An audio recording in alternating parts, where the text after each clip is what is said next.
वाल्मीकि रामायण हिंदी में एपिसोड 5 बाल कांड। ताड़का वध। स्त्री के रूप में ताड़का एक घोर पाप है और पाप को नष्ट करने में कोई पाप नहीं होता। हे राम, तुम इस पापिनी का संहार कर दो प्रातःकाल स्नान संध्योपासनादि कार्यों से निवृत्त होकर राम और लक्ष्मण गुरु विश्वामित्र के साथ सरिता तट पर पहुँचे। एक वनवासी मुनि ने विश्वामित्र के साथ दो सुकुमार बालकों को देखा तथा उनका परिचय प्राप्त कर वे एक छोटी सी सुंदर नौका ले आए और विश्वामित्र से बोले, हे मुनिराज, आप इन राजकुमारों के साथ इस नौका पर बैठकर सरिता पार कर लीजिए। विश्वामित्र जी ने उस मुनि को धन्यवाद दिया और राम तथा लक्ष्मण के साथ नौका पर सवार हो गए। इस प्रकार वे सागर से मिलन की आतुरता में कलकल नाद के साथ दौड़ती जा रही उस नदी को पार कर गए। नदी के उस पार एक भयानक वन था। उस वन को देखकर राम बोले, गुरुदेव, यह वन तो बड़ा भयंकर है। सभी ओर से सिंह, व्याघ्र आदि हिंसक पशुओं के दहाड़ने और हाथियों के चिंघाड़ने की ध्वनि आ रही है। जंगली सुअर, भालू, वन भैंसे आदि वन्य प्राणी भ्रमण करते दृष्टिगत हो रहे हैं। वृक्षों की सघनता कारण सूर्य का प्रकाश इस वन के भीतर घुसने का साहस नहीं कर पा रहा है और इसी कारणवश चारों ओर अंधकार हो रहा है। इस अति दुर्गम वन का क्या नाम है? राम के इस प्रश्न का उत्तर विश्वामित्र ने इस प्रकार दिया, हे राघव, पूर्व काल में इस स्थान में वन न होकर मलदा और करुप नाम के दो बड़े समृद्ध राज्य हुआ करते थे। दोनों ही राज्य ऊंची ऊंची अट्टालिकाओं, वीथिकाओं तथा सुंदर पथों से सुशोभित थे तथा धनधान्य और समृद्धि से परिपूर्ण थे। दूर दूर के व्यापारी यहाँ पर व्यापार करने आया करते थे। किंतु ताड़का नामक एक यक्ष कन्या ने उन दोनों राज्यों का विनाश कर दिया। ऋषि विश्वामित्र ने आगे बताया, ताड़का कोई साधारण स्त्री न होकर सुंद नाम के राक्षस की पत्नी और मारीच नामक राक्षस की माता है। उसके शरीर में 1000 हाथियों के बराबर बल है और वह अत्यंत पराक्रमी और शक्तिशाली है।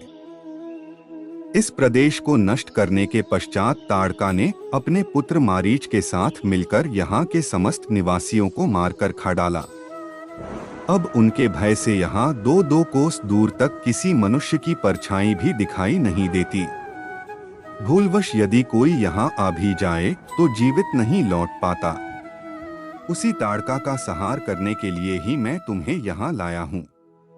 राम ने आश्चर्य से पूछा, गुरुदेव, स्त्रियां तो कोमल और दुर्बल होती हैं, फिर ताड़का में 1000 हाथियों का बल कैसे आ गया?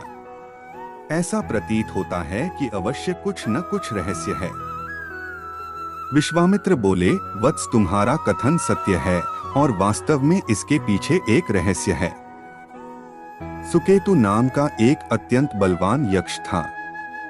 वह संतानहीन था। संतान प्राप्ति के उद्देश्य से उसने ब्रह्मा जी की कठोर तपस्या की। उसकी तपस्या से प्रसन्न होकर ब्रह्मा जी ने उसे संतान होने का वरदान दे दिया। परिणामस्वरूप ताड़का का जन्म हुआ। सुकेतु के द्वारा ताड़का के अत्यंत बली होने का वर मांगने पर ब्रह्मा जी ने उसके शरीर में 1000 हाथियों का बल दे दिया। विवाह योग्य आयु होने पर सुकेतु ने ताड़का का विवाह सुंद नामक राक्षस से कर दिया और उससे मारीच का जन्म हुआ। मारीच भी अपनी माता के समान बलवान और पराक्रमी था। वह सुंद राक्षस का पुत्र होकर भी स्वयं राक्षस नहीं था, किंतु बाल्यकाल में वह बहुत उपद्रवी था। ऋषि मुनियों को अकारण कष्ट दिया करता था। उसके उपद्रवों से त्रस्त होकर एक दिन अगस्त्य मुनि ने उसे राक्षस हो जाने का शाप दे दिया। अपने पुत्र के राक्षस गति प्राप्त हो जाने से सुंद अत्यंत क्रोधित हो गया और अगस्त्य ऋषि को मारने दौड़ा। इस पर अगस्त्य ऋषि ने शाप देकर सुंद को तत्काल भस्म कर दिया। अपने पति की मृत्यु का बदला लेने के लिए ताड़का भी अगस्त्य ऋषि पर झपटी। इस पर अगस्त्य ऋषि ने शाप देकर ताड़का के सौंदर्य को नष्ट कर दिया और वह अत्यंत कुरूप हो गई। अपनी कुरूपता को देखकर और अपने पति की मृत्यु का बदला लेने के लिए ताड़का ने अगस्त्य मुनि के आश्रम को नष्ट करने का संकल्प किया है। आठ हे राम, मैं तुम्हें आज्ञा देता हूँ कि तुम ताड़का का वध करो। तुम्हारे अतिरिक्त इसका वध कोई भी नहीं कर सकता। अपने मन से यह विचार निकाल दो कि यह स्त्री है और स्त्री का वध कैसे करूं। स्त्री के रूप में यह एक घोर पाप है और पाप को नष्ट करने में कोई पाप नहीं होता। समस्त संशय को त्याग कर मेरी आज्ञा से तुम इस पापिनी का संहार कर दो। राम ने कहा, गुरुदेव आपकी आज्ञा मुझे शिरोधार्य है। समस्त मानवों के कल्याण के लिए मैं अवश्य ही ताड़का का वध करूंगा।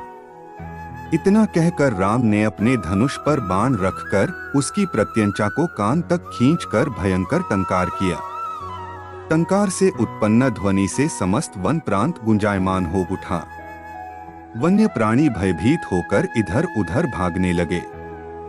इस प्रकार की अप्रत्याशित खलबली मची देखकर ताड़का क्रोध से भर उठी। धनुष ताने राम को देखते ही इस विचार से कि कोई अपरिचित कुमार उसके साम्राज्य पर आधिपत्य करना चाहता है, वह क्रोध से पागल हो गई। राम पर आक्रमण करने के लिए वह तीव्र गति से उन पर झपटी। ताड़का को अपनी ओर आते देखकर राम ने लक्ष्मण से कहा, हे सौमित्र, ताड़ के वृक्ष जैसी विशाल और विकराल मुख वाली इस राक्षसी का शरीर कितना कुरूप है। इसकी मुख मुद्रा देखकर ही प्रतीत होता है कि यह बड़ी हिंसक है और निरीह प्राणियों की हत्या करके उनका रक्तपान करने में इसे बहुत आनंद आता होगा। तुम एक तरफ सावधान होकर खड़े हो जाओ और देखो कि कैसे इसे मैं अभी यमलोक भेजता हूँ। विकराल देहधारिणी ताड़का अपने बड़े बड़े दांत चमकाती भुजाओं को फैलाए हुए द्रुतगामी बिजली की तरह राम और लक्ष्मण पर अत्यंत तीव्रता के साथ झपटी। राम इस भयंकर आक्रमण के लिए पहले से ही तत्पर थे। उन्होंने तीक्ष्ण बाण चलाकर उसके हृदय को छलनी कर दिया। उसके वक्षस्थल गर्म गर्म रक्त की धारा प्रवाहित हो उठी। वह आक्रमण करने के लिए पुनः टूट पड़े, इससे पूर्व ही राम ने एक और बाण चला दिया जो सीधे उसके वक्ष में जाकर लगा। वह पीड़ा से चीखती हुई चक्कर खाकर भूमि पर गिर पड़ी और अगले ही क्षण उसके प्राण पखेरु उड़ गए। राम के इस रण कौशल और ताड़का की मृत्यु से ऋषि विश्वामित्र अत्यंत प्रसन्न हुए। उनके मुख से रामचंद्र के लिए आशीर्वचन निकलने लगे। गुरु की आज्ञा से वहीं पर सभी ने रात्रि व्यतीत किया। प्रातःकाल उन्होंने देखा कि ताड़का के आतंक से मुक्ति पा जाने के कारण उस वन की भयंकरता और विकरालता समाप्त हो चुकी है।